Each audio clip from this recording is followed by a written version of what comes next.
Nosso assunto de hoje é a ideia de Deus na consciência humana. O texto áureo está na carta a Tito capítulo 1, versículo 15, no qual está escrito: Todas as coisas são puras para os puros, todavia, para os impuros e descrentes, nada é puro. Porque tanto a mente como a consciência deles estão corrompidas. Nossa leitura bíblica em classe se encontra na primeira epístola de João, no capítulo 3, versículos do 18 ao 24, onde lemos: Filhinhos, não amemos de palavra, nem de língua, mas de fato e de verdade. E nisto conheceremos que somos da verdade, bem como, perante Ele, tranquilizaremos o nosso coração. Pois, se o nosso coração nos acusar, certamente, Deus é maior do que o nosso coração e conhece todas as coisas. Amados, se o coração não nos acusar, temos confiança diante de Deus, e aquilo que pedimos dele recebemos, porque guardamos os seus mandamentos e fazemos diante dele o que lhe é agradável. Ora, o seu mandamento é este: que creiamos em o nome de seu Filho, Jesus Cristo, e nos amemos uns aos outros, segundo o mandamento que nos ordenou. E aquele que guarda os seus mandamentos permanece em Deus, e Deus nele. E nisto conhecemos que ele permanece em nós, pelo Espírito que nos deu. Introdução. O relacionamento com Deus é uma ação e reação de correspondência com a ideia de Deus, como é com todo tipo de relacionamento pessoal. Nós nos relacionamos com a ideia que temos das pessoas, é a ela que reagimos.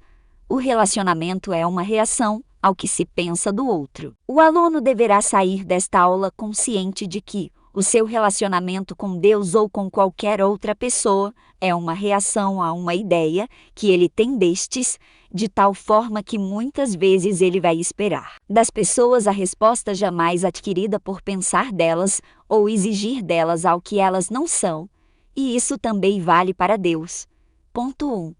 A consciência. No texto bíblico, essa palavra somente aparece de fato no Novo Testamento.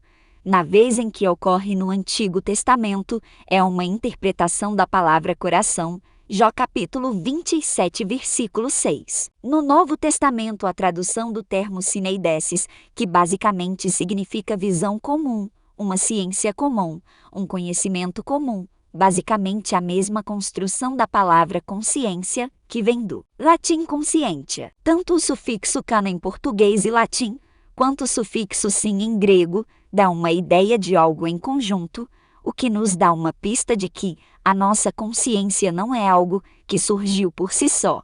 Ela vem de outro, dos outros que nos ensinaram a ser e agir como somos e agimos. No Antigo Testamento temos a palavra coração, traduzida do hebraico leb ou lebab, que, como temos estudado no tema sobre relacionamento com Deus, pode significar mente, mentalidade e os pensamentos, complexos ou simples, organizados ou desorganizados, e, por conseguinte, abranger o conceito que usamos de consciência hoje em dia. Veja este uso.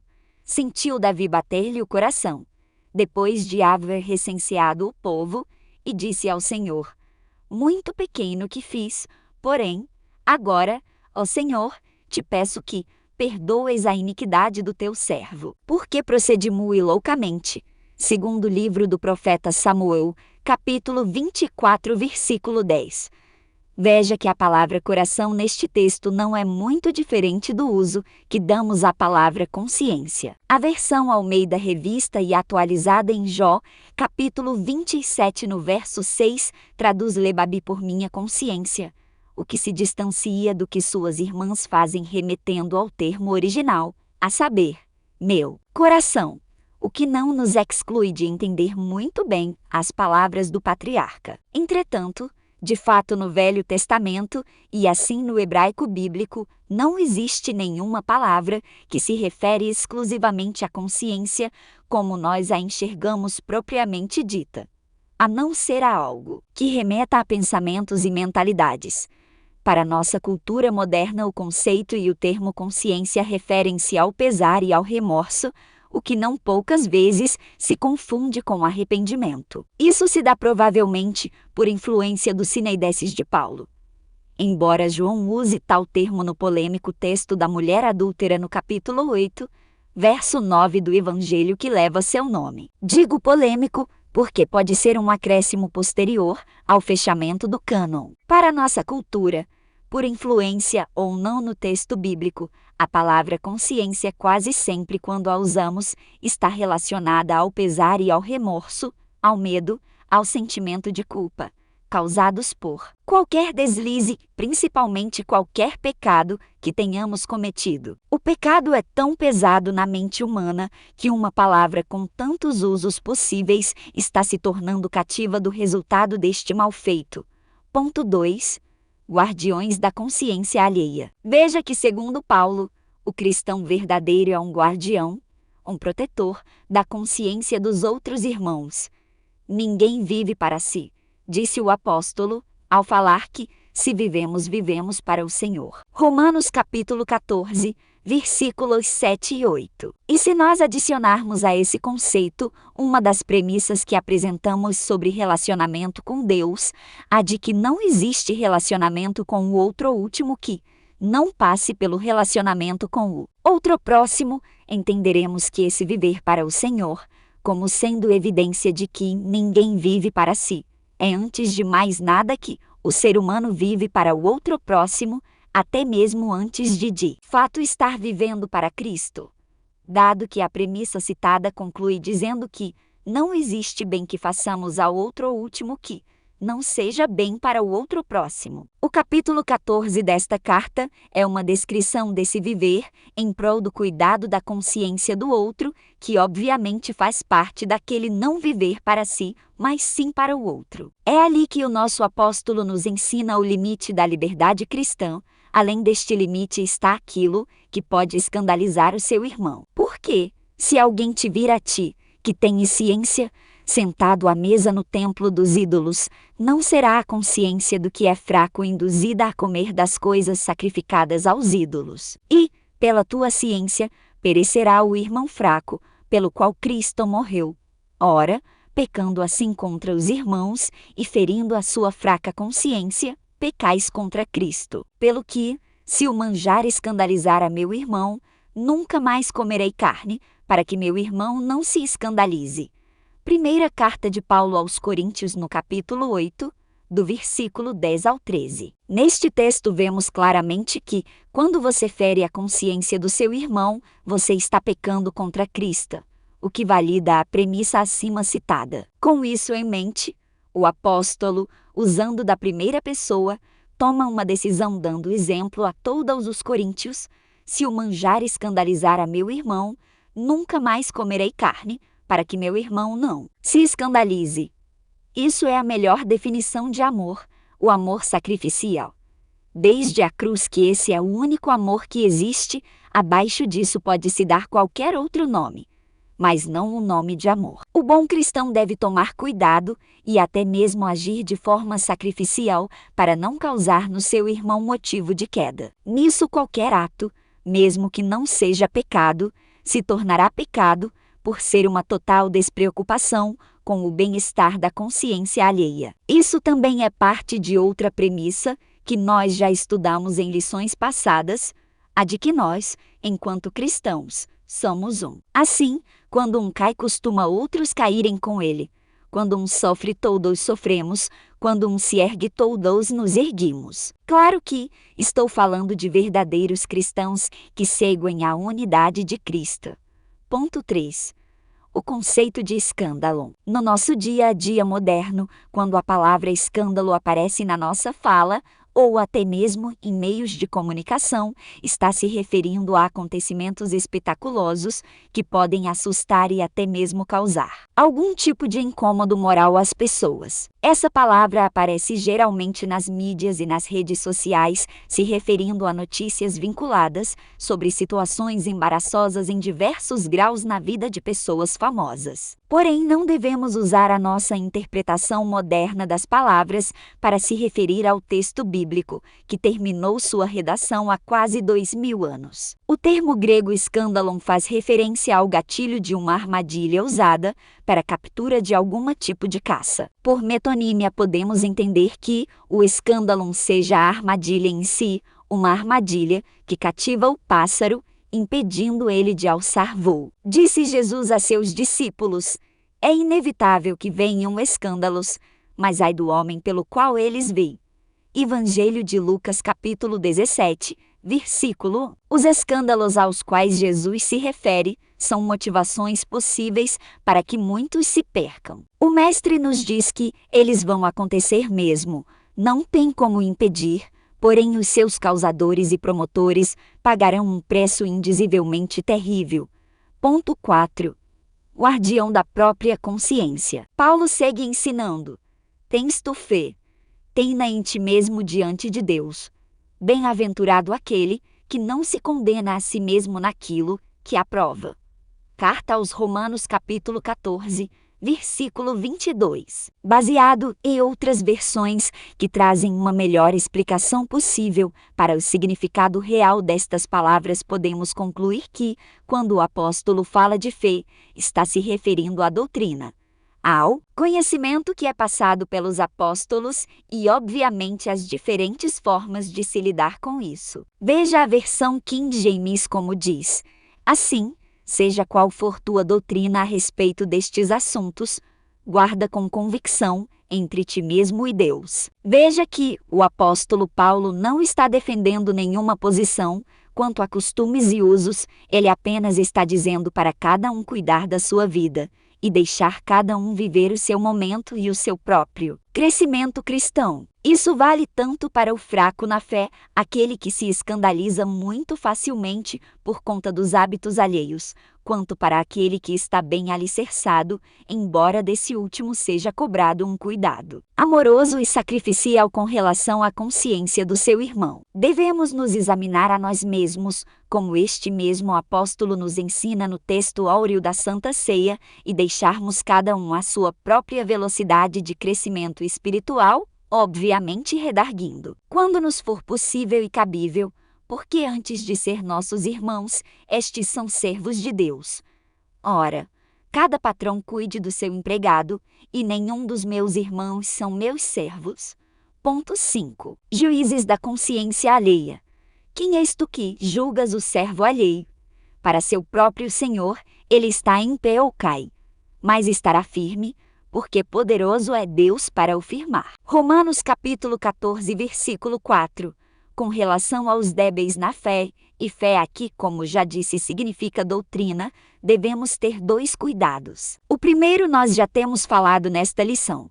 Temos que nos assegurar para não criarmos armadilhas para a consciência alheia, a ponto de que as nossas atividades e atitudes não sejam mal interpretadas por aqueles que são incapazes de conceber uma interpretação melhor.